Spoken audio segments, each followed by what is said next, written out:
बीजाङ्कुरजनना रागाद्याक्षयमुपागता यस्य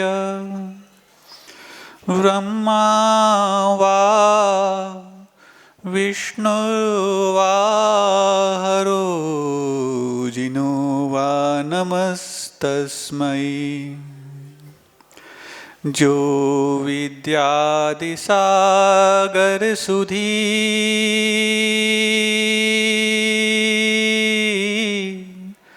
जो विद्यादि सागर सुधी गुरु हैं हितैषी शुद्धात्म में निरत नित्य हितोपदेशी वे पाप ग्रीष्म ऋतु में जल हैं सयाने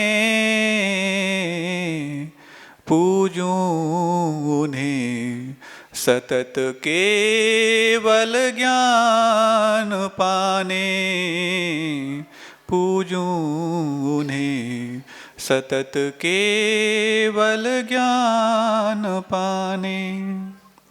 बोलिए देवादिदेव 1000 श्री आदिनाथ भगवान की, देवादिदेव 1000 श्री शीतलनाथ भगवान की, परम पूज्य आचार्य परमेष्ठी गुरुदेव श्री विद्यासागर जी महामुनिराज की, निर्यापक श्रमण चतुष्टय मुनिराजों की, साधर्मी मुनि श्री विनम्र सागर निस्वार्थ सागर जी आदि समस्त मुनिराजों की।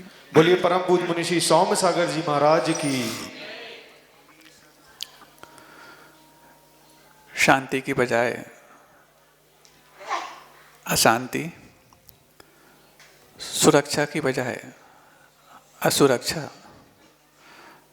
तृप्ति की आशा के बगैर अतृप्ति, ज्ञान की इच्छा के फल के रूप में अज्ञान, और जहाँ जहाँ भी जो जो गुण रूप में पाना चाहा, जब वो वहाँ पर दुर्गुण के रूप में, ये कहना चाहिए दुष्फल के रूप में सामने आता है, तो ये संसारी प्राणी व्याकुल हो बैठता है। और इतना व्याकुल होता है कि व्याकुल होते होते जब वो उसको इन सांसारिक भौतिक सुखों में भी सुख नहीं मिलता, दुख ही प्राप्त होता है, तो फिर वो अध्यात्म और आत्मज्ञान की शरण में जब पहुंचता है तो वहीं उसको एकमात्र किनारा मिलता है। उस आत्मज्ञान, उस अध्यात्म की शरण जैसी उसको मिल पाती है, तो अध्यात्म और कविता इन दोनों को एक साथ गुम्फित किया गया उन श्रेष्ठतम आचार्य महाराज, इस युग के जीवंत अरहंत आचार्य परमेष्ठी गुरुदेव श्री विद्यासागर जी महाराज के द्वारा, जो इस मूक माटी में अध्यात्म भी और कविता को एक साथ गुम्फित करने का जो उनका भागीरथ प्रयास है, वो आज हम सबके सामने पुनः हमारी उस अशांति, असुरक्षा, अज्ञान, अतृप्ति, इन सब से सुरक्षा, शांति, ज्ञान और जीवन में वो आत्मा के उत्थान की बात भी इस मूक माटी में कही जा रही है। माटी पुनः अपने भावों को जब धरती माँ के समक्ष रखती है, तो उस धरती माँ के द्वारा जो संबोधन प्राप्त हुआ, उस संबोधन से संतुष्ट होकर के जब अपनी उस आत्मबोध की कथा को सामने प्रस्तुत करती है, तो उस कथा में व्यथा भी है। उस कथा में कुछ ऐसी अभिव्यंजना भी है जिस अभिव्यंजना को सामने रखने से ही उस माटी की अंतर्वेदना और अंतर्वेदना को जो मलहम लगाई गई है, वो साधना एक साथ सामने आती है। पृष्ठ क्रमांक 15।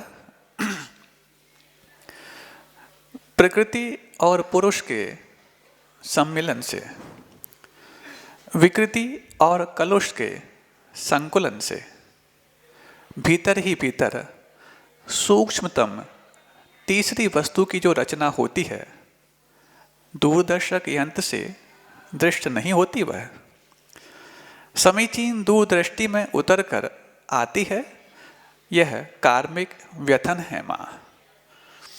बहुत अच्छी बात, 2-3 दिन से ये बात चल रही है कि प्रकृति और पुरुष के सम्मिलन से, पुरुष यानी कि ये चेतना, आत्मा, और प्रकृति यानी कि जो बाहर दिखने वाली जितनी भी कार्बन पौद्गलिक परगणाएं हैं, इन पौद्गलिक परगणाओं का जो सम्मिलन हुआ और विकृति और कलुष के संकुलन से, विकृति यानी कि जो चंचलता है मन, वचन और काय की, जिसको आत्मा का स्पंदन बोलते हैं, अथवा सिद्धांत की भाषा में कहें तो योग बोलते हैं।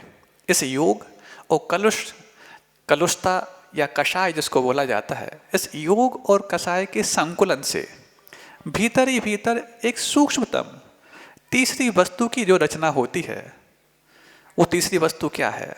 कषाय और योग के संकुलन से और पौद्गलिक परगणाओं और इस आत्मा के सम्मिलन से जो तीसरी वस्तु निर्मित हो रही है, वो किसी दूरदर्शन यंग के द्वारा, किसी विशेष सूक्ष्म दृष्टि यंग के द्वारा समझ में आ जाए, दिखने में आ जाए, ऐसी बात नहीं है बंधु।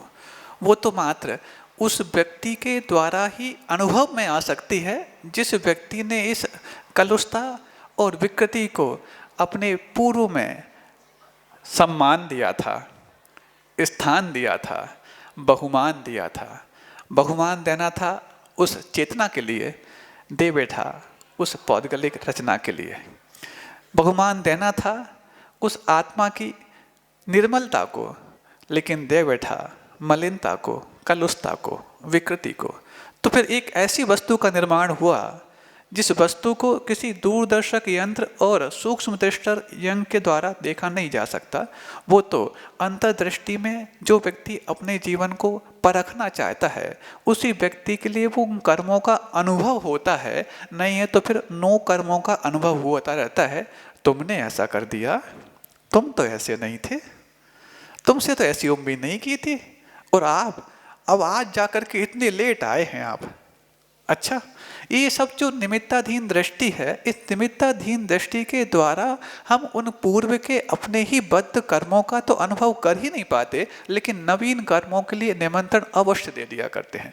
और ये नवीन कर्मों के लिए दिया या निमंत्रण है, फिर हमारे लिए इस कर्म परंपरा को खत्म न करके, बल्कि उस कर्म परंपरा को संसार परंपरा में परिवर्तित करने के लिए कारण बन जाता है।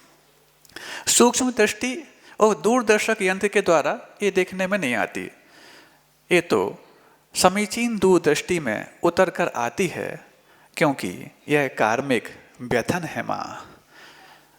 समीचीन दूरदृष्टि, जिसके अंदर अंतर्दृष्टि हो अथवा जिसके अंदर सम्यक दृष्टि हो, उसी दृष्टि में ये समझ करके आ सकती है, उतर करके आ सकती है। कर्मों का संश्लेषण होना आत्मा से और फिर उनका स्वपर कारणवश विश्लेषण होना, ये दोनों कार्य आत्मा की ही ममता, समता, परिणति पर आधारित हैं। कर्मों का विश्लेषण होना और कर्मों का संश्लेषण होना। संश्लेषण होना मतलब कर्मों का बंध हो जाना, और कर्मों का विश्लेषण होना यानी कि उनकी निर्जरा हो जाना। ये दोनों ही आत्मा की समता और ममता पर आधारित हैं। अब आत्मा की समता और ममता तो बाद में, पहले तो लोगों को यही विश्वास नहीं होता कि आत्मा होती भी है कि नहीं।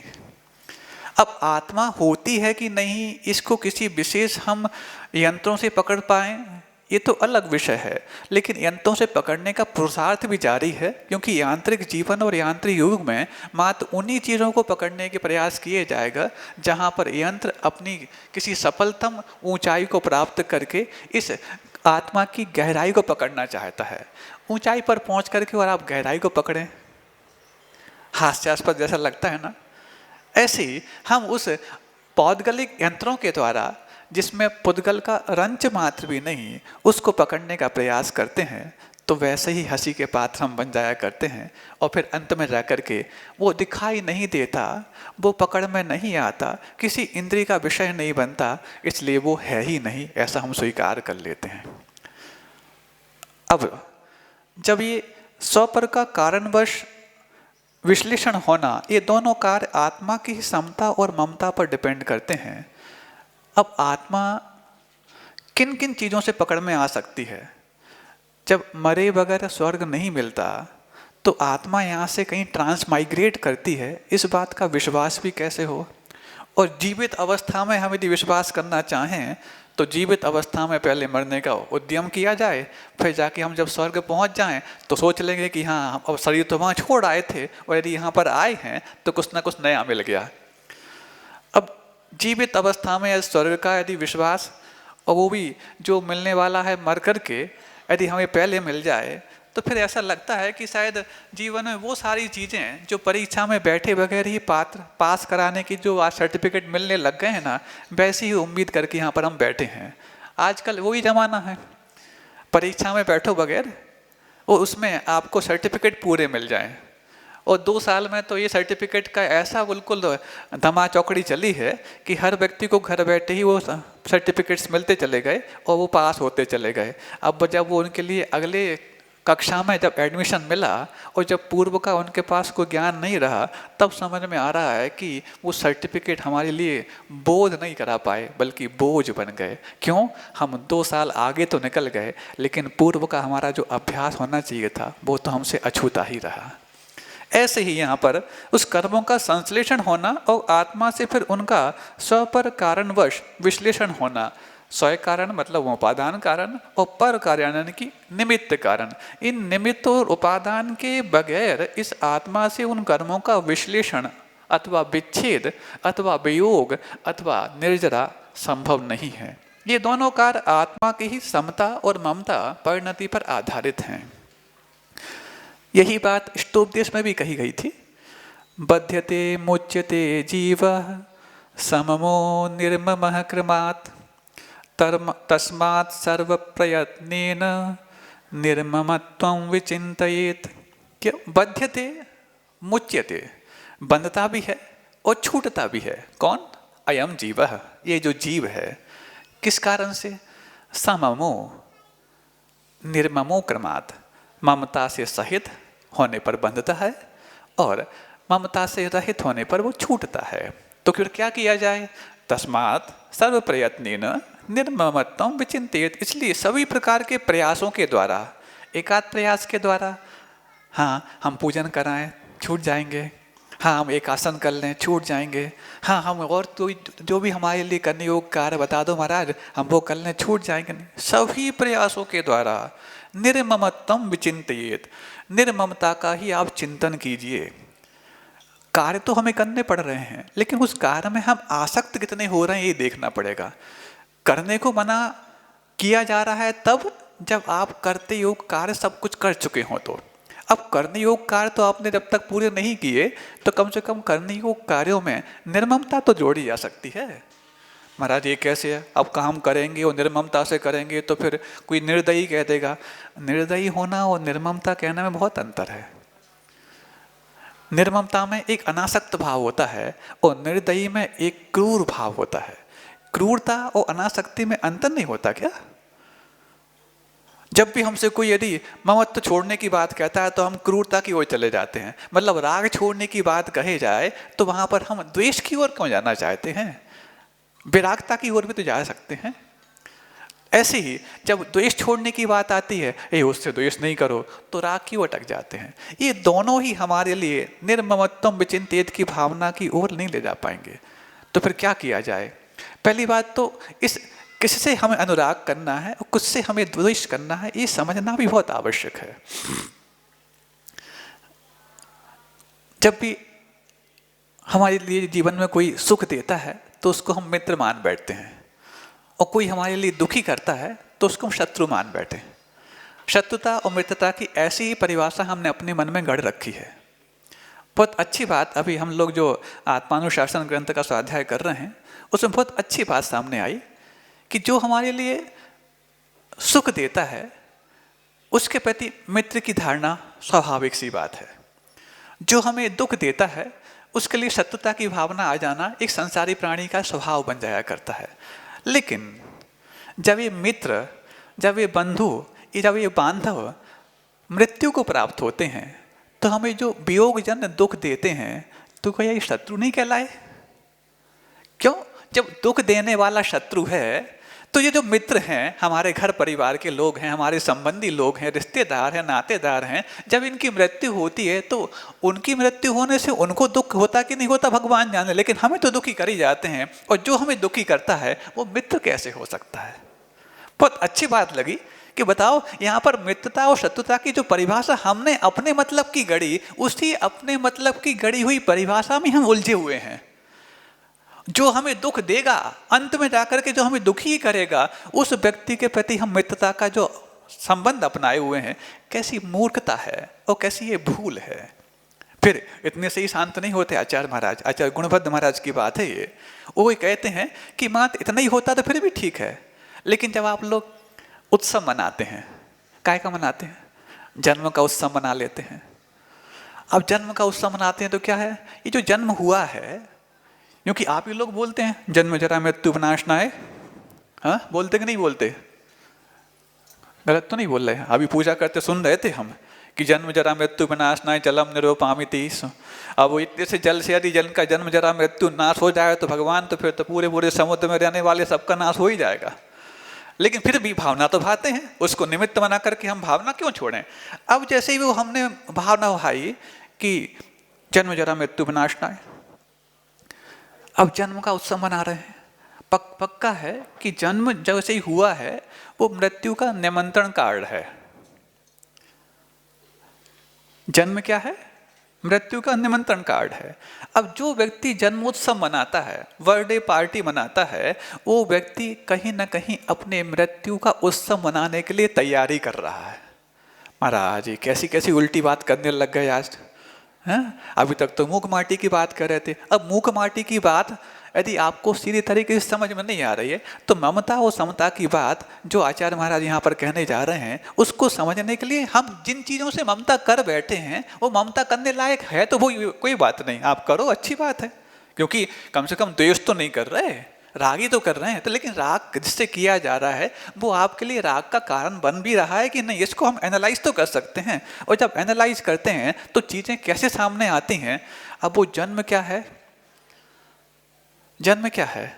मृत्यु का निमंत्रण पत्र है, और दूसरी भाषा में कहा जाए तो मृत्यु का प्रमाण पत्र है। महाराज मृत्यु प्रमाण पत्र तो बाद में बनता है जब हम चले जाते हैं, और जन्म प्रमाण पत्र तो जैसे ही जन्म लेते हैं तुरंत बनाना पड़ता है, और नगर पालिका और नगर निगम में सबमिट करना पड़ता है। आजकल तो बहुत समस्या हो जाती है। जैसे ही जन्म होता है अब उसके काम नहीं देखे, बोले महाराज जी नाम रख दो, महाराज जी आप रख दो नाम, हमने कहा डिक्शनरी है ले जाओ देख लो, नहीं महाराज जी आप बता दो। अब मान लो कोई महाराज बता दे उनको नाम, तो फिर छोटा वाला चाहिए महाराज जी, जैसे दुकान खोल रखी है महाराज जी ने नाम देने की, साड़ी खरीदने जाते ना, ये वाली नहीं भैया वो वाली, हाँ मेरे वाली ये वाली। अब वो छोटा वाला नाम 2 अक्षर का चाहिए। अब 2 अक्षर में उसमें ही महाराज जी आधा अक्षर नहीं होना चाहिए शुरू में। भाई इतना ही सब कुछ तुम्हें तहकीकात करनी है, डिक्शनरी देख लो, और यूट्यूब पर तो बहुत सारे पढ़े रहते, नेट में वहाँ जाके सर्च कर लो। नहीं महाराज रखो तो आप ही, तो फिर हम ये कह देते हैं रखो अब आप ही। जब हम रखेंगे नाम तो फिर आपके पास वो रह नहीं पाएगा। आचार्य के पास आया एक व्यक्ति, बोले महाराज नाम रख दो इसका, नहीं नहीं आप रख लो, नहीं नहीं आप रख दो। तो अक्सर आचार्य के पास जब भी आप जाते हैं बेटे बेटियों के नाम रखवाने के लिए तो एक ही शब्द कहते हैं, भगवान के नाम से रख लो यदि बेटा है तो, और यदि बेटी का है तो सतियों के नाम से रख लो, इतना ही बोलते हैं। तो अब कौन सा रख लें, कौन से भगवान का रख लें, आप बता दो। नहीं नहीं ये तो आप देख लो। जब बहुत ज़्यादा कोई जिद करके और उनके पीछे लग जाता है तो आचार्य फिर लास्ट में कहते हैं सुनो, जिसका हम नाम रख देते हैं वो आपके पास रह नहीं पाता, फिर हमारे साथ रहने लग जाता है। तो यदि ऐसा तुम्हें नाम रखवाना हो तो फिर तो ठीक है, और ऐसे नाम रखने की बात आए तो चुपचाप चले जाते हैं, फिर उनको समझ में आ जाता है कि नहीं ये तो कुछ अलग बात कहने जा रहे हैं। ऐसे ही यहाँ पर कहा जा रहा है कि वो समता जो जन्म जैसी हुआ, तो आचार्य गुणभद्र महाराज वहाँ पर कह रहे हैं जन्म है क्या? मृत्यु का निमंत्रण पत्र है। और यदि आप जन्म उत्सव मना रहे हैं तो आप मृत्यु का उत्सव मनाने के लिए अपने आप को मजबूर कर रहे हैं, क्योंकि वो जन्म एक एक पल पल आगे बढ़ते बढ़ते मृत्यु का ही निकटता स्वीकार करने के लिए तैयार हो रहा है। अब जब इतनी बात समझ में आ गई तो फिर इतना जो पुरुषार्थ हमने किया, इतना पुरुषार्थ करने के बाद हमने जीवन में बहुत कुछ अपनाया, बहुत कुछ तैयार किया, और जीवन तो बहुत दूर की बात है। इस जीवन को पाने के लिए कितना पुरुषार्थ किया है, कितना बलिदान दिया है। ये जो हमने मानव पर्याय प्राप्त की, किसी के एहसान से नहीं प्राप्त कर ली, हमने अपने स्वयं के बलिदान से प्राप्त की। एक बार इतिहास हमारा सामने आ जाए तो बहुत ज़्यादा उपदेश की और मूक माटी सुनने की आवश्यकता भी नहीं पड़ेगी। जैसे वो माटी मूक है, ऐसे ही महाराज भी मूक हो जाएंगे। क्यों? आपका इतिहास आपके सामने आ गया। लेकिन समस्या ये है कि आपका स्वयं का इतिहास आपके सामने आता नहीं, और फिर आपको जो वर्तमान में कर रहे हैं उसके बदले में आपको वैसा मिलेगा, वैसा एहसास आपको होता नहीं। किन किन बलिदानों के बलबूते पर हम आपको इस पर्याय में ला पाए हैं। हम आपको मतलब हम आपको, आपको नहीं, आप आपको और हम आपको। तो ये जो अपने इस पर्याय में ला पाए, एक बार हमारा इतिहास सामने आ जाए। जिस जमीन पे हम बैठे हैं वो जमीन भी हमारा इतिहास है। कहने के लिए वो पृथ्वी का एक जीव का एक शरीर है, लेकिन वो पृथ्वी का एक जीव का शरीर और ये त्रस का एक जीव का शरीर है। ये त्रस होकर के भी इसमें यदि कोई मृत्यु को भी चला जाए तो इसको भी हिलाते रहते हैं। देख लो भैया कुछ बचे तो नहीं बचा। उस वेंटिलेटर पर, आईसीयू में, तमाम जगह सबको उसको डाल कर प्रयास करते हैं कैसे भी करके बच तो जाए। ये शरीर, इसमें से आत्मा निकल भी जाए तो भी इसको हम जीव जैसा मानते रहते हैं। और ये जो जीव है इस पर बैठ करके ये मानते ही नहीं कि ये जीव है। कठोर है इसका मतलब, उसमें जीवत तो नहीं, किसने कह दिया? पृथ्वी का एक जीव का एक शरीर है, लेकिन अपना ये इतिहास है। इतिहास कैसे है? क्योंकि जिस व्यक्ति ने अपनी सबसे सर्वश्रेष्ठ पर्याय, इस मनुष्य पर्याय को प्राप्त करके, जो सबसे सक्रिय पर्याय थी, इस सक्रिय पर्याय को प्राप्त करके भी जिसने अपने पुरुषार्थ को जड़ बना के रखा है, फिर उसको पर्याय भी जड़ मिलती है, जिसको लोग जीव मानते ही नहीं। इस पर्याय को कोई जीव नहीं मानता। इस पृथ्वी को कोई जीव होकर के भी जीव क्यों स्वीकार नहीं करता? क्यों? क्योंकि इसने कुछ ऐसे कार्य किए हैं, बल्कि जब कार्य करने लायक था तो उस समय अपने पुरुषार्थ को जड़ बना के रखा है। उसी जड़ पुरुषार्थ के कारण ही उसको आज जो पर्याय जड़ मिली है, इस कारण से उसको कोई जीव मानने स्वीकार नहीं है। जीव मानना स्वीकार नहीं करता महाराज। तो फिर क्या किया जाए? इतना तो सब कुछ किया है। जैसे मान लो कोई किसान है, जिसका किसान छोड़ो, माली है, चलो माली है, बगीचे में एक पौधा रोपण किया। पौधा किसी फल का था, खूब दिया, सिंचाई की, खाद दिया, पानी दिया, जो कुछ भी उसकी जलवायु आवश्यक थी उसको यथासंभव प्रदान करने का प्रयास किया, सब कुछ किया। और करते करते करते करते जब उसमें फूल आ गए, उसको तोड़ लिया। उस वृक्ष में जैसे फूल आए उसको तोड़ लिया। वो वृक्ष काय का था? फल का। फूल को देख करके उसने कहा फूल बहुत अच्छे हैं, फूल तोड़ लिया, सारे फूल तोड़ डाले। अब वो इंतजार कर रहा है फल का। लग पाएंगे फल? क्या वो जो माली वृक्ष को जितने इसने सींचा, बड़ा किया, खाद दिया, समय दिया, मेहनत की, पुरुषार्थ किया, सब कुछ किया, और जैसी फूल आए वो तोड़ ले, तो उसकी बात पर आप हंसोगे कि उसको शाबाशी दोगे? हंसोगे? सबसे पहले अपने ऊपर हंस लो। ऐसे तो कर रहे हो। कितनी बमुश्किल हमने पुरुषार्थ करके, मेहनत करके इस मनुष्य पर्याय को प्राप्त किया है। इस मनुष्य पर्याय से ही वो सारे हमारे पुरुषार्थ के द्वारा मिलने वाले फल हैं, जिसको मोक्ष पुरुषार्थ, धर्म पुरुषार्थ कहा जाता है। वो फल मिलने की बारी जैसे ही आई, हमने इस मनुष्य पर्याय से विषय रूपी फूल तोड़ डाले। थोड़ा सा फूल को रहने देता, थोड़ा पुरुषार्थ और करता, समय और थोड़ा सा लगता, लेकिन फल मिलने की बारी और तूने फूल तोड़ डाले। कैसी वो हंसी की बात है।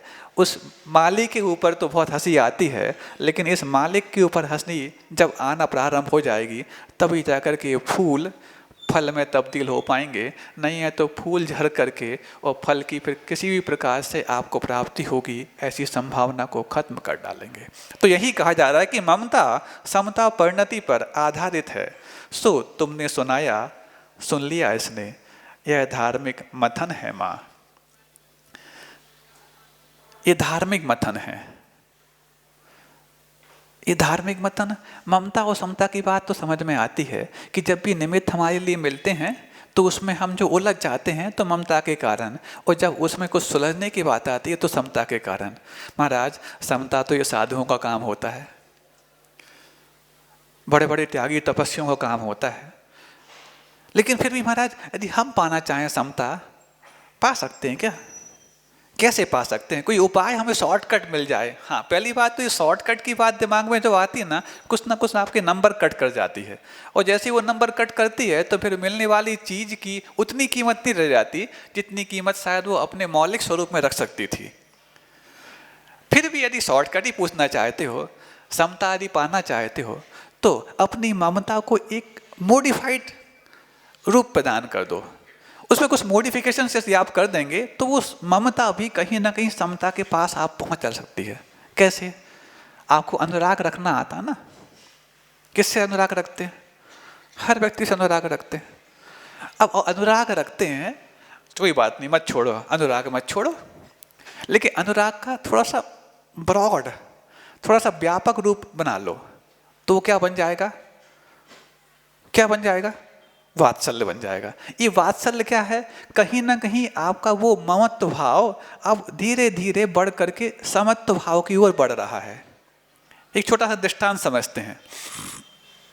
एक जंगल था, उस जंगल में सब प्रकार के प्राणी होते हैं। एक प्रतीकात्मक कहानी है ये। सब प्रकार के लोग हैं वहाँ पर। कौन है? खरगोश भी हैं, शेर भी हैं, हाथी भी है, गिलहरी भी है, चूहे भी हैं, पक्षी भी हैं और पशु भी हैं, सब हैं। लेकिन उसमें सबसे ज़्यादा, सबसे चहेता था एक हाथी उस जंगल में। और जो हाथी था ना, उस हाथी के लिए हर व्यक्ति चाहता था। क्यों? कुछ होते हैं जब जीव के पास कोई विशेष गुण आ जाते हैं तो उस गुणों के कारण हर व्यक्ति की उसके प्रति आदेयपना, या जिसको कहना चाहिए हर व्यक्ति का उसके प्रति आत्मीयता अपने आप आने लग जाती है। गुणों के बलबूते पर व्यक्ति के बाहरी व्यक्तित्व के ऊपर यदि किसी की आत्मीयता और आकर्षण पैदा हो, ऐसा जरूरी नहीं, ये तो आप स्वयं कई बार जान चुके हैं और पढ़ भी चुके हैं। लेकिन जब उसके अंदर गुण होते हैं, उसके अंदर सरलता होती है, उसके अंदर निर्मलता होती है, तो उस व्यक्ति को आज नहीं तो कल तो उसको हर व्यक्ति चाहेगा ही। ऐसी इस जंगल के सारे पशु पक्षी उसको चाहने लगे। अब जैसे ही चाहने लगे तो जो चाहते हैं तो अब आप लोग क्या, लोग व्यवहार कैसे चलता है? पहला व्यवहार तो होता है रोटी बेटी का व्यवहार। होता कि नहीं होता है? होता कि नहीं होता? आज क्या एक आसन है, होता है। अच्छा अच्छा महाराज जी, माइक तो आपके पास लगा है, आप जोर से बोल सकते हो, हम कैसे बोलें जोर से? तो भाई संकेत तो कर सकते हो। हाँ अच्छा, किसी से यदि आपकी आत्मीयता हो जाए तो पहला व्यवहार कैसे करते हैं? रोटी बेटी का मतलब या तो संबंध कर लेते हैं या फिर भोजन पानी निमंत्रण कर लेते। इतना तो करते कि नहीं करते? ये आपकी बात हम बताएं क्या? हाँ, अब रोटी बेटी का व्यापार होता है, कई बार होता है महाराज। अब जो थोड़े से जिनको विवेक कम होता है, महाराज जी इतने दिन से चौका खाली जा रहा, नहीं होते क्या? महाराज जी हमारा चौका वहाँ लगा। हाँ तो अच्छी बात है, आपका चौका तो आपके लिए लगा ही होगा, क्यों नहीं लगा होगा? नहीं नहीं महाराज जी हमारा चौका वहाँ लगा। समझ तो वो भी जाते हैं, और समझ पहली बार में हम लोग भी जाते हैं। तो महाराज जी देखो इतना समय से हम प्रतीक्षा कर रहे, ऐसा कर रहे, वैसा कर रहे। और फिर थोड़े से और नादान होते हैं तो कुछ और भी कह देते हैं। वो क्या कहते हैं सब आप लोग जानते हैं, क्योंकि कहने वाले तो आप ही लोग में बीच में बैठे हैं। तो महाराज तो हमारे महाराज मालूम एक बार कहते थे, बोले देखो जैसे ही घर छोड़ा सिर्फ बातचीत का व्यवहार आपके साथ रहेगा, रोटी बेटी का बंद। क्यों? रोटी बेटी का व्यवहार तो घर में चलता है, वहाँ बंद करके आए तो यहाँ रोटी बेटी का व्यवहार नहीं करना, मतलब चौका चूल्हे की बात यहाँ पर नहीं करना। बातचीत है, संबोधन चाहिए, आपके लिए संकेत चाहिए, उपदेश चाहिए, जीवन में विकास संबंधी कुछ सूत्र चाहिए, वो तो आपको कर सकते हैं। उसके अलावा यदि आप कुछ करने आओ तो रोटी बेटी का व्यवहार तो आप लोगों के जीवन में होता है। तो ऐसे ही हुआ, वहाँ पर वो जो हाथी था सबके लिए बहुत प्रिय था, और प्रिय होने के साथ साथ सबने निमंत्रण किया। सबसे पहले किसने निमंत्रण किया? गिलहरी ने। अब वो गिलहरी ने हाथी का निमंत्रण कर लिया। अब वो कहाँ, गिलहरी छोटी सी 1 फीट की पूरी नहीं होती, और हाथी इतना भारी भरकम, निमंत्रण तो कर लिया। और वो हाथी भी इतना सरल कि बस गिलहरी के निमंत्रण से आ गया। अब गिलहरी ने अपने वो जो जहाँ रहती थी वहाँ से बुलाया, हाँ आ गए, बहुत आओ भगत स्वागत सब कुछ किया, लेकिन उसको बैठाने लायक स्थान नहीं, कहाँ बैठा ले उसको, बड़ी समस्या। कोई बात नहीं, हाथी आ गया। कई बार कुछ ऐसे निमंत्रण भी होते हैं जहाँ पर आपकी उपस्थिति दर्ज करना ही पर्याप्त होती है, लिफाफा रखा वो काम बन जाता है। अब ऐसे ही उसने हाथी ने सोचा कोई बात नहीं, इसने बुलाया, इसके मान को ठेस ना लग जाए, मैं पहुँच गया इतना ही पर्याप्त है, अब मैं कहाँ बैठूँ क्या करूँ, तो हाथी आगे बढ़ देता है। फिर खरगोश ने निमंत्रण कर लिया, खरगोश की बात सुन के भी पहुँच गया वहाँ पर। अब खरगोश का भी बिल कितना बड़ा होगा, खेत में तो वो करते रहते हैं, वो बिल बनाते रहते हैं, पूरा खेत उजाड़ कर डालते हैं। अब वो वहाँ गया, अब निमंत्रण यदि आपने किया है, ऐसा थोड़ी ना कि पड़ोसी के घर में बिठा दें उसको, आपका उतना ही स्थान है। तो हाथी बेचारा वहाँ पहुँच गया, खूब उसकी जो भी अपने तरीके से जो अब वन क्यों कौन बैंडबाजी होते हैं कि ढोल धमाके से उनकी आगवानी करें, फिर भी आगवानी अपने हिसाब से करी, लेकिन समस्या फिर वही कि खरगोश के पास भी स्थान नहीं इतना कि बिठा सकें। फिर कोई बात नहीं, और आगे बढ़ गया। फिर एक तोता था, पक्षी होते हैं, अब वो तोता था, वो पेड़ पे था, उसने भी आगवानी करी, हाँ आइए हाथी में गजराज हुई वो तमाम तरह की बातें तो कहीं, लेकिन सब बातें ही बातें थीं। अब कहाँ बिठा ले, कहाँ वो सुखलाने की बात आए और क्या कराए। जब मनुष्य के लिए भी ये वाली बात आती है कि हाथी खरीदना तो आसान है लेकिन हाथी को पालना कठिन है, तो फिर यदि वो पशु पक्षी छोटे छोटे से वो प्राणी वो क्या पाल पाएंगे, वो क्या उसको खिला पाएंगे।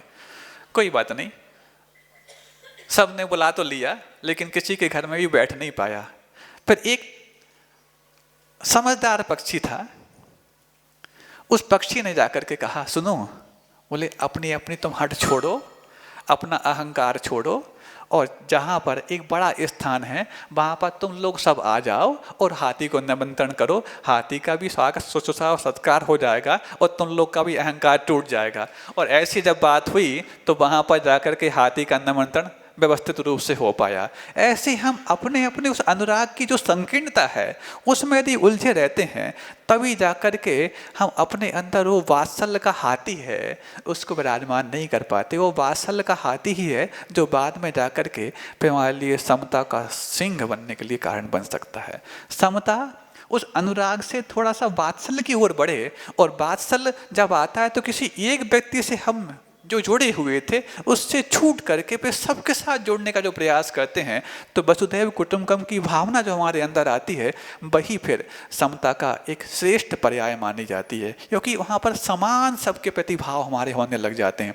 समता का मतलब किसी व्यक्ति से टूट जाना नहीं होता, समता का मतलब या तो जिसके साथ जुड़े हैं तो सबके साथ जोड़ लिया जाए, और यदि डिटैच हुए हैं तो सबके साथ डिटैच हो लिया जाए। शत्रु हो चाहे मित्र हो, दोनों में समान भाव आ जाए, इसका नाम समता हो जाया करता है। अब ये तुम्हारा जी पशु पक्षियों में तो बात समझ में आ गई, और पशु पक्षियों की बात कई बार ज़्यादा सोचना भी नहीं पड़ती क्योंकि हम पशु पक्षी हैं भी नहीं हैं। मनुष्यों में ऐसा हो सकता है क्या? होता है, क्यों नहीं होता महाराज?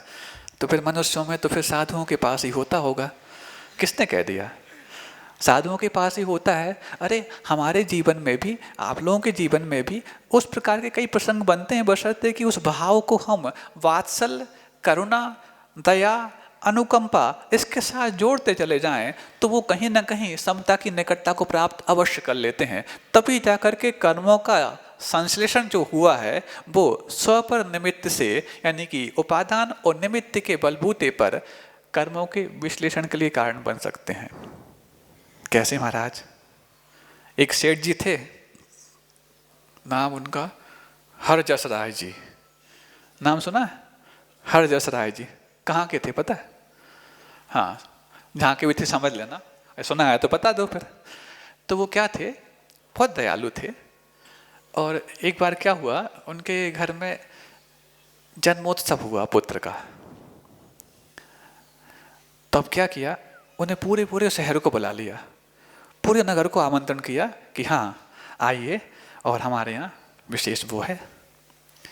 तो जो जो आ सकते थे वो आ गए, जो नहीं आए तो उन्हें, होता है ना आप लोगों के यहाँ भी, जिनको बुलाया जाता बुला लेते हैं, बाकी जब बच जाता है क्या क्या बोलते उसको लास्ट में, बायना बोलते, हाँ बायना बोलते, हाँ बच जाता है। अब वो जब जितना हो सकता था बनवा तो लिया, जितने लोगों को बुला सकते थे बुला लिया, और जितने खा सकते थे खा गए। अब इसके बाद बचा तो अब क्या, अब बायना बांटते हैं।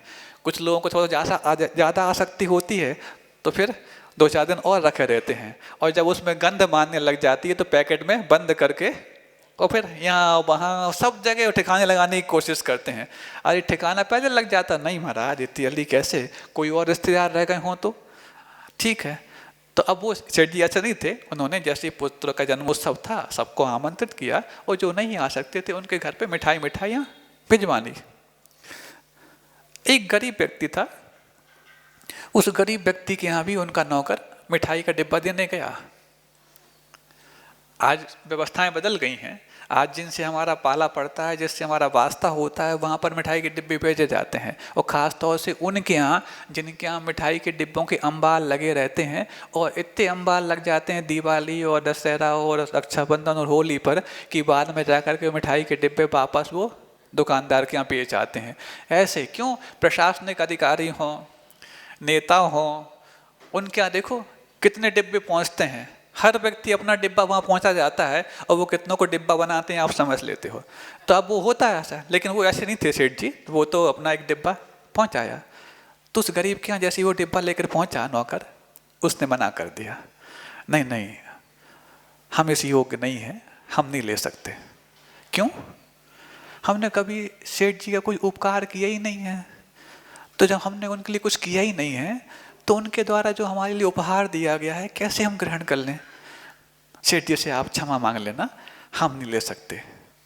अब वो नौकर उस गरीब की बात सुनकर के वापस ले गया, सेठ जी को बताया, बोले वो बाकी सब तो ठीक है सेठ जी, आपने इतने सम्मान के साथ, इतने सब कुछ आत्मीयता के साथ मिष्ठान भेजा वहाँ पर, सबने स्वीकार किया, लेकिन एक पता नहीं वो गरीब व्यक्ति, अब उसका स्वाभिमान कहा जाए या अभिमान कहा जाए बात समझ में नहीं आई, उसने मना कर दिया और डिब्बा लौटा करके और आपके सामने कह दिया कि नहीं हम गरीब भले ही हैं, लेकिन हमारा उनसे कोई उपकार का या कोई इस प्रकार का व्यवहार नहीं है। जब लेन देन का व्यवहार नहीं है तो कैसे लें?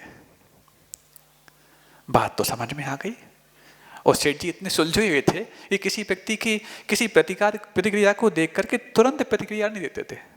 आजकल ये हाजिर जवाब की जो परंपरा आई है ना, तुरंत रिएक्ट करने की, ये बहुत बड़े रिएक्शंस के लिए कारण बन रही है।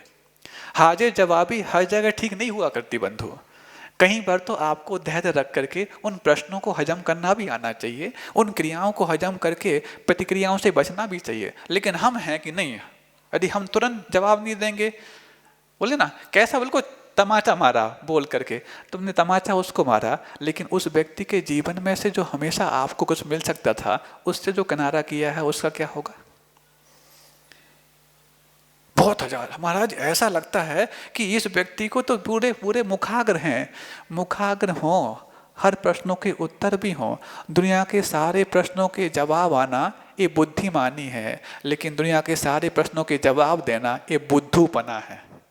और इस चीज का अनुकरण हमारे पूर्वाचार्यों ने भी किया है, इवन अरिहंत परमेष्ठी ने भी किया है। दुनिया के सारे द्रव्य, क्षेत्र, काल, भाव, 3 लोक की त्रिकालवर्ती पर्यायों का ज्ञान उनको जैसे ही केवल ज्ञान हुआ तुरंत उपलब्ध हो गया। 3 लोक की त्रिकालवर्ती सारी पर्यायों को जान करके सर्वज्ञ तो बन गए, लेकिन 3 लोक की त्रिकालवर्ती सारी पर्यायों को बता करके अल्पज्ञ नहीं बने। जितनी आवश्यकता थी, जितनी आपकी पात्रता थी उतना ही दिया, नहीं तो वो सोचते अरे मुझे तो मिल गया, इन सबको बांटो, लगा दो माइक सामने, हम दे जाएं सब कुछ। नहीं, जितनी आवश्यकता है, जितनी इनकी पात्रता है उसी पात्रता के हिसाब से दिया जाए, क्योंकि जितना उन्होंने जाना उसका अनंतमा भाग ही कथ्य था। जितना कथ्य नहीं कहने योग्य था उसका अनंतमा भाग ही कहा, और जितना अनंतमा भाग कहा उसका अनंतमा भाग ही गणधर परमेष्ठी ने झेल पाया। ऐसे कितने अनंत छन्ने लगे तब जाकर के वो बमुश्किल मिल पाया। वो उसको भी हम पूरे जीवन भर पढ़ें, आज जितना बचा है उसको भी पूरा जीवन खपा दें तो एक बार भी नहीं पढ़ पाएंगे जितना आज बच पाया। तो दुनिया के सारे प्रश्नों के जवाब आना ये बुद्धिमानी है, लेकिन सारे प्रश्नों के जवाब देना ये बुद्धूपना है। और जो व्यक्ति सारे प्रश्नों के जवाब तुरंत देने का प्रयास करता है उसके जीवन में समता का सा भी नहीं है। क्यों? क्योंकि उसको तो मात्र अपनी ज्ञान का जो बखान करना है, वो ज्ञान का बखान ज्ञान के लिए उत्थान के लिए कारण नहीं बन सकता, वो तो बखान का मतलब है बिगाड़ने के लिए कारण बन सकता है। तो सेठ जी के पास जैसी पहुंचा बात कि नहीं, उसने मना कर दिया। अब उसने मना कर दिया तो सेठ जी ने कहा कोई बात नहीं, बात तो सही है, क्योंकि व्यवहार तो लेन देन से चलता है। बोलते ना ले पपड़िया, आप लोग क्या चलती है ऐसी बात, कहावत, हाँ, कि भाई हमारा व्यवहार हो तब तो निभाएं, नहीं तो कितने भी बड़े सेठ के यहाँ से आपको निमंत्रण आया हो, लेकिन आपका यदि उसके पूर्व में व्यवहार नहीं चला हो तो आप स्वीकार करते हैं क्या? कार्ड भले ही रख लें, लेकिन कार्ड रखने के साथ साथ बाकी कुछ रखने का प्रयास आप नहीं करते। तो ऐसे ही वो सेठ जी को लगा बात तो सही है, गरीब है तो इसका मतलब क्या है, वो स्वाभिमान में तो अमीर है। तो बस अब सेठ जी ने उठाई अपनी बग्गी और चल दिए मिठाई का डिब्बा लेकर के। और जैसे ही वो मिठाई का डिब्बा लेकर चले, चलते चलते चलते उसके घर के कुछ दूर पहले उन्हें अपनी बग्गी को रोक दिया। गर्मी का समय था और सेठ जी तो वैसे ही कहना चाहिए अनुकूलताओं में पलने वाले, और गर्मी में वैसे ही बग्गी में गए, दोपहर का समय था, बग्गी से उतर करके थोड़ा चल करके भी जाना पड़ा, पैदल गए। और गरीब का मकान है तो गरीब के मकान के आसपास कोई अच्छी रोडें तो होती नहीं, ऊबड़ खाबड़ रोड होगी, कंकर पत्थर भी होंगे। अब जिन व्यक्तियों ने कभी अपने मखमल की गाड़ी से नीचे उतर के चलना सीखा नहीं, जाना नहीं, अनुभव किया नहीं, वो गरीब के घर पहुंच करके वो कैसे अपने आप में अनुकूलता पा सकते हैं? तो जैसे ही जाते हैं और बिल्कुल पसीना पसीना हलाकान हो गए, और जैसे ही जाके उसके घर के पास पहुंचे तो वो जो पेड़ लगा था उसी का चबूतरा था, उस चबूतरे जाके बैठ गए। अब जैसे ही वो सेठ जी पहुंच गए तो गरीब वो समझ गया कि ये तो सेठ जी के यहाँ से मिठाई आई थी और मैंने मना कर दी थी, पता नहीं सेठ जी यहाँ पर क्या करने आए हैं। अब बड़े आदमी तो कुछ भी कर सकते हैं। तो बस सेठ जी ने कहा, बोले सुनो बहुत गर्मी लग रही है, पानी नहीं लाओगे क्या? पानी तो पिला दो कम से कम।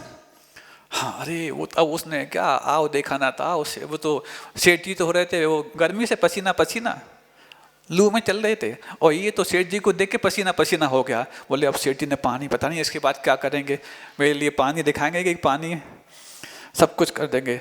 बस पानी लेकर आता है और जैसे ही पानी पिया, नौकर को इशारा करता है डिब्बा अंदर रखाओ। और जैसे ही मिठाई का डिब्बा अंदर रखने जाता है, देखो मैं तुम्हारा पानी पिया है, मिठाई मना मत करना।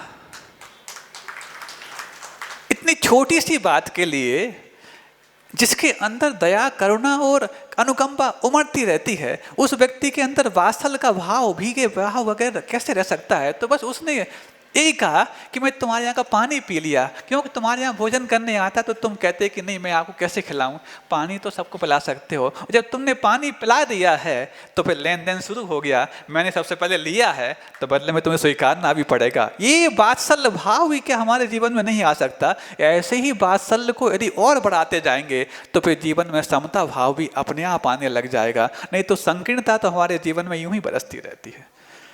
हम चाहें तो अपने जीवन में हम अपने स्वयं की कषायों की परीक्षा के लिए छोटे छोटे प्रयोग कर सकते हैं।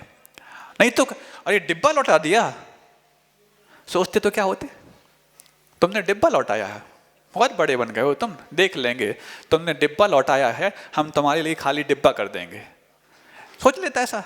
लेकिन नहीं, तुम्हारे लिए ऐसे क्या सबक सिखाया जाए, तुम्हें तो पानी पी करके पानी पानी करने का सबक सिखाना जिसके अंदर आता है, वही जीवन में वात्सल्य और समता का पाठ सीख पाता है। तो समता ममता परिणति पर आधारित है, सो तुमने सुनाया, सुन लिया इसने, यह धार्मिक मथन है माँ। चेतन की सृजनशीलता का भान किसे है? चेतन की इस द्रवणशीलता का ज्ञान किसे है? इसकी अर्चा भी कौन करता है रुचि से, कौन सुनता है मति से, और इसकी अर्चा के लिए किसके पास समय है?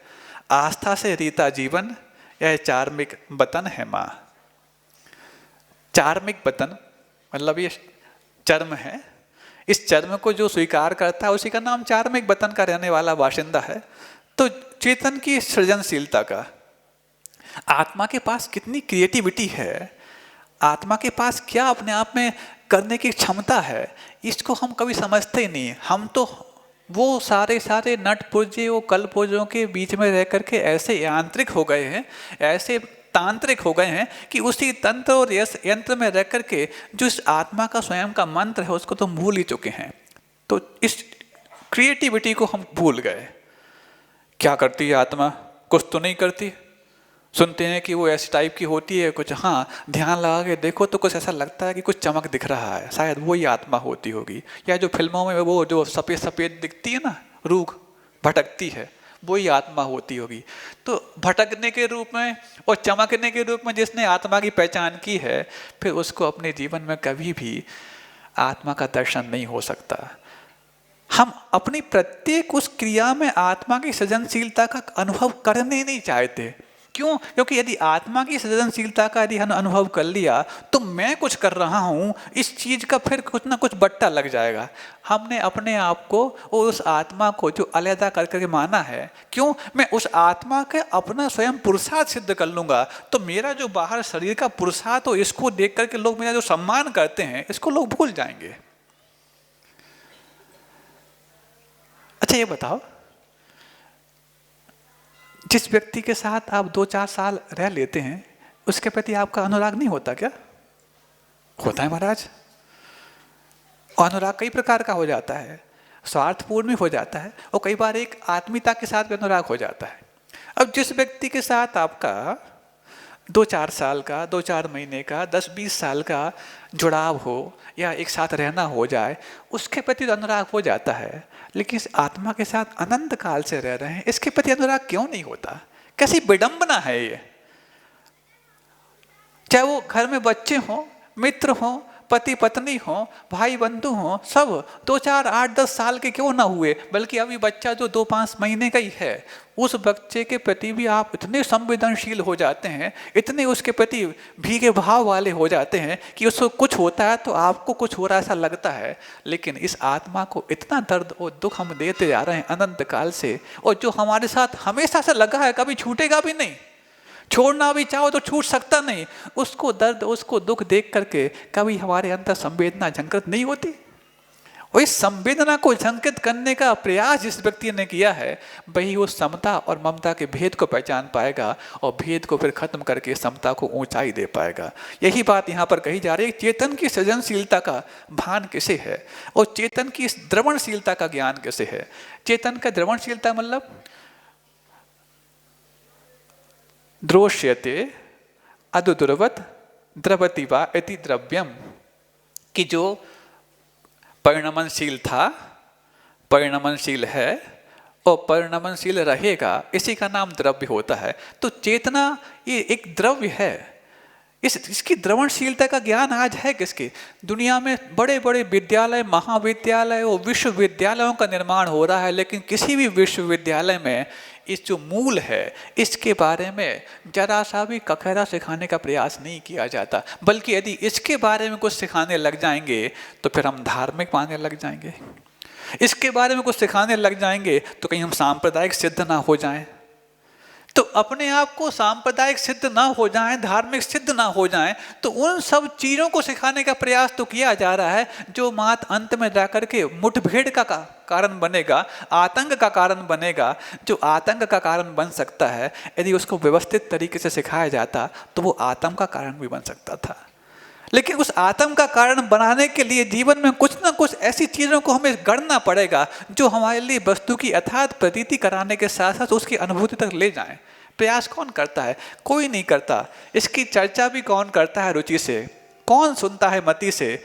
और इसकी अर्चा के लिए किसके पास समय है? आस्था से रीता जीवन, यह चार्मिक बतन है माँ। ऐसी उस माटी की धरती माँ के समक्ष जो अपनी व्यथा थी, उस व्यथा को सुन करके धरती माँ गदगद हो गई। बोले वाह वाह, धन्यवाद बेटा, मेरे आशय, मेरे भाव भीतर तुम तक उतर गए, अब मुझे कोई चिंता नहीं। गुरु जब शिष्य को वो जो बताना चाहते हैं उस बताने में सफल हो जाते हैं, सोचो कैसा हर्ष उनको होता होगा। उस हर्ष को पाकर के जैसा गुरु के जीवन में हर्ष होता है, ऐसी उस माटी के इस बात को सुन करके उस धरती माँ के मन में जो हर्ष हो रहा है, उस हर्ष को तो वही पकड़ पाएगा जिसने कभी अपने जीवन में गुरुत्व का भार वहन किया है, जिन्होंने मातृत्व का भार वहन किया है, जिसने किसी के लिए जीवन में कुछ सिखाने का दारोमदार अपने जीवन में लिया है, वही व्यक्ति कि उसने जो मैं सिखाना चाहता था वो सीख कैसे लिया। क्योंकि व्यक्ति अच्छा शिक्षक हो सकता है जिस व्यक्ति को सिखाने की नहीं, सीखने की कला पहले आती हो। तो जब उस धरती माँ ने समझ लिया कि इसने मेरी पूरी बात सीख ली है, तो शायद मैं सिखा सकती हूँ आगे, और ऐसा उसको आत्मविश्वास भी हो गया। और जो उस माटी के अंदर अभी तक बना था अविश्वास, उससे उसको बाहर निकाल करके वो उसके लिए अगली पंक्तियों में जो कहा जा रहा है, मेरे आशय मेरे भाव भीतर तुम तक उतर गए, अब मुझे कोई चिंता नहीं, और कल के प्रभात से अपनी यात्रा का सूत्रपात करना है तुम्हें। जैसी थ्योरी कंप्लीट हो जाती है, अब प्रैक्टिकल करने लायक तुम हो गए हो, अब तुम प्रयोगशाला में उतरने लायक हो गए हो।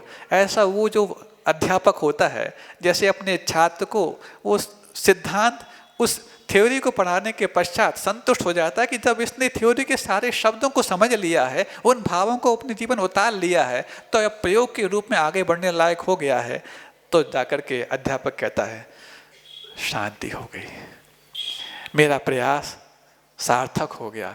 सफल हुआ अभी नहीं, अभी सार्थक हुआ है। सफल तो तब होगा जब फल निकल आएगा। फल के साथ होना इसका नाम सफल है, और अर्थवान हो जाना इसका नाम सार्थक है। तो अभी वो सार्थक हुआ है, सफल नहीं हुआ है। कल के प्रभात से अपनी यात्रा का सूत्रपात करना है तुम्हें। प्रभात में कुंभकार आएगा, पतित से पावन बनने समर्पण भाव समेत उसके सुखद चरणों में प्रणिपात करना है तुम्हें। अपनी यात्रा का सूत्रपात करना है तुम्हें। क्या बात है यहाँ पर, कितनी अच्छी बात यहाँ पर कह दी कि जब तुम्हारे लिए वो सब भाव भंगिमा जीवन में उतरने लायक हो गई है, तो अब तुम अपने जीवन में प्रयोग प्रारंभ करो। और प्रयोग प्रारंभ करते वक्त डरना नहीं। जिसके सामने तुम्हें अपने प्रयोगों को अंजाम देना है, उसके सामने पहले समर्पण करना पड़ेगा।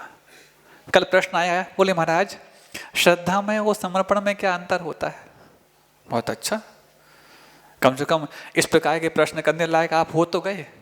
महाराज चातुर्मास में कुछ तो सीखा है। हाँ नहीं सीखा तो है, कुछ क्या बहुत कुछ सीखा है।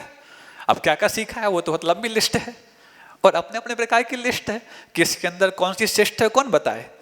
तो अब ठीक है, श्रद्धा में और समर्पण में क्या अंतर होता है महाराज? श्रद्धा, जो अपने श्रद्धेय होते हैं, जिनके प्रति श्रद्धा की जा रही है, उसके प्रति विश्वास, भरोसा और आस्था का और कथनचित उम्मीद का भी एक परिचय देता है। लेकिन समर्पण श्रद्धा, विश्वास, भरोसा और उम्मीद के साथ अपने आप को प्रयोग करने के लिए हम तत्पर हैं, और सब कुछ स्वीकार करने के लिए हम तत्पर हैं। इस प्रकार का जो एक प्रयोग होता है, वो समर्पण के भाव के साथ ही संभव हो पाता है। महाराज थोड़े से और समझा दो। हाँ, श्रद्धा आपके मात्र रुचि का प्रतीक होता है, और समर्पण रुचि के बाद एक कदम और आगे बढ़ करके और जीवन को उनकी आज्ञा में बना लेना, उनकी आज्ञा में ही ढाल लेना, इस प्रकार की मानसिकता को तैयार करने का नाम समर्पण होता है। समर्पण में फिर शर्त नहीं हुआ करती। महाराज एक समर्पण ऐसा भी तो होता है जिसको बोलते हैं सशर्त समर्पण। हाँ, सशर्त समर्पण जो होता है, वहाँ पर शर्त सहित जो आपकी चलता ना राजनीति में, सशर्त समर्थन, हाँ समर्पण नहीं समर्थन होता है वहाँ पर। तो सशर्त समर्थन क्या, यदि हमारी मांगें मानी जाएंगी तब तक तो हम आपको सपोर्ट देंगे, और जैसे ही हमारी मांगें ठीक नहीं हुई तो फिर आप हमें मतलब समर्थन खींच लेंगे और सरकार धड़ाम से गिर जाएगी। तो समर्पण में और समर्थन में बहुत अंतर होता है। समर्थन शर्त सहित होता है, लेकिन जब शर्त रहित समर्थन बन जाए उसी का नाम समर्पण होता है। श्रद्धा और समर्पण में इतना ही अंतर होता है। तो चेतन की सृजनशीलता का ये तो हो गया। कल से तुम्हें अपनी यात्रा का सूत्रपात करना है। प्रभात में कुंभकार आएगा, पतित से पावन बनने समर्पण भाव समेत उसके सुखद चरणों में प्रणिपात करना है तुम्हें। अपनी यात्रा का सूत्रपात करना है तुम्हें। उसी के तत्वावधान में तुम्हारा जीवन, अग्रिम जीवन स्वर्णिम बन सकेगा। उसी के तत्वावधान में तुम्हारा अग्रिम जीवन स्वर्णिम बन दमकेगा, परिश्रम नहीं करना है तुम्हें, परिश्रम वह करेगा उसके उपाश्रम में, उसकी सेवा शिल्प कला पर अविचल चितवन दृष्टिपात करना है तुम्हें, अपनी यात्रा का सूत्रपात करना है तुम्हें। क्या बात है, देखो यहाँ पर वो धरती माँ उस माटी के लिए कह रही है, जब तुम तैयार हो गई हो, अपने जीवन को उन्नति के शिखर पर चढ़ने के लिए तुमने अपना मानस तैयार कर लिया है, तो जो तुम्हें उन्नति के सोपान चढ़ाएगा उनके चरणों में समर्पण करने का भाव पहले तैयार कर लो। उसके पश्चात तुम्हें कुछ नहीं करना, तुम्हें अपना दिमाग नहीं चलाना, बल्कि दिमाग जहाँ चल रहा हो वहाँ रोक देना। तुम्हें तो मत उतना चलना है जितना दिमाग चला करके उस कुंभकार ने तुम्हारे लिए संकेत कर दिए हैं। तुम्हें तो परिश्रम इतना सा करना है कि उसके उपाश्रम में रह करके वो परिश्रम कैसा कर रहा है इसको देख लेना है।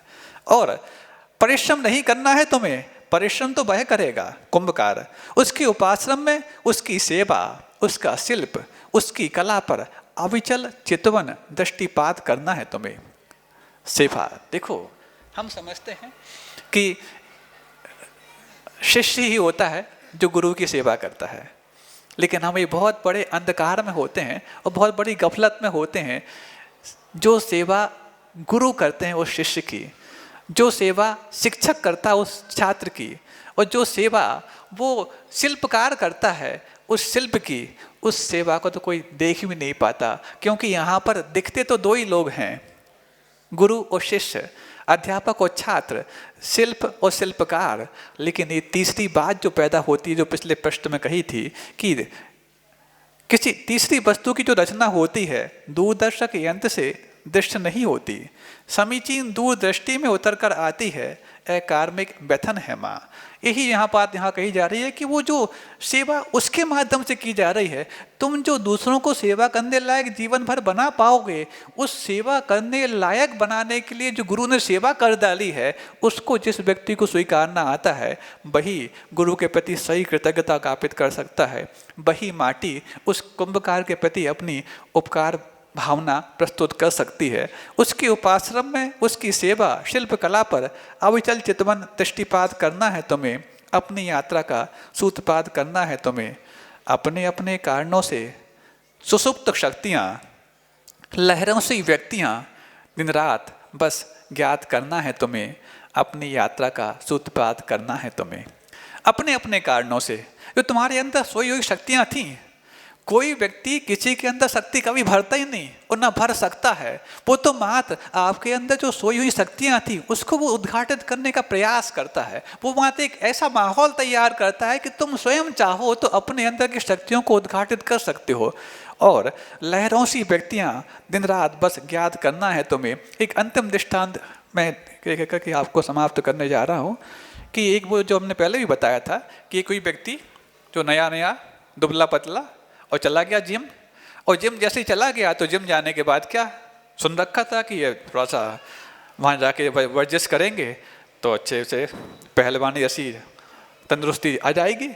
और बस जैसे ही गया तो वहाँ बहुत सारी चीज़ें रखी थी, तो उसने उठा करके एक मुकदर देख लिया, और जैसे ही मुकदर देखा उसको उठाना प्रारंभ कर दिया। उठाया तो बस घुमा करा, घुमाते घुमाते उसके धीरे धीरे खुराक बढ़ने लग गई। खुराक बढ़ने लग गई तो उसका शरीर अच्छा मजबूत होने लग गया। और एक आध महीने में क्या देखता है कि वो उससे बढ़िया कट्स एप्स जो कुछ भी तमाम चीज़ें होती हैं ताम झाम वो सब आ गए। और जैसे ही आए तब वो देखता है बड़ा चमत्कारी है मुकदर, जब जब मैंने इस मुकदर को यूज किया इसने मेरे अंदर एनर्जी भर दी। क्या उस मुकदर ने उसके अंदर एनर्जी भरी? नहीं। तो क्या मुकदर के बगैर उसको एनर्जी मिली? नहीं, दोनों में नहीं। तो फिर सही क्या? सही तो यही है, ना उसने मुकदर ने उसके अंदर एनर्जी भरी, ना मुकदर के बगैर मिली। मुकदर मात्र निमित्त बना उसके अंदर सोई हुई ऊर्जा को उद्घाटित करने के लिए। ऐसे गुरु होते हैं जो गुरु ना हमारे अंदर कुछ ऊर्जा भरते हैं, ना शक्ति भरते हैं, ना ज्ञान भरते हैं। ना गुरु के बगैर वो ज्ञान मिलता है, ना शक्ति मिलती, ना ऊर्जा मिलती है, बल्कि गुरु एक ऐसे सशक्त निमित्त बनते हैं जो हमारे अंदर जो ज्ञान का भंडार है उसको उद्घाटित करने के लिए इतने प्रेरक निमित्त बन जाया करते हैं कि कहने में यही आता है कि गुरु गोविंद दो घड़े काके लागू पाएं, और बलिहारी गोविंद आप की गोविंद दियो बताए, अहिंसा परमो धर्म की, बोधि समाधि परिणाम शुद्धि, स्वात्मोपलब्धि शिव शौक सिद्धि, चिंतामणिम चिंतित वस्तु दाने, त्वाम वंद्य मानस्य ममास्तु देवी।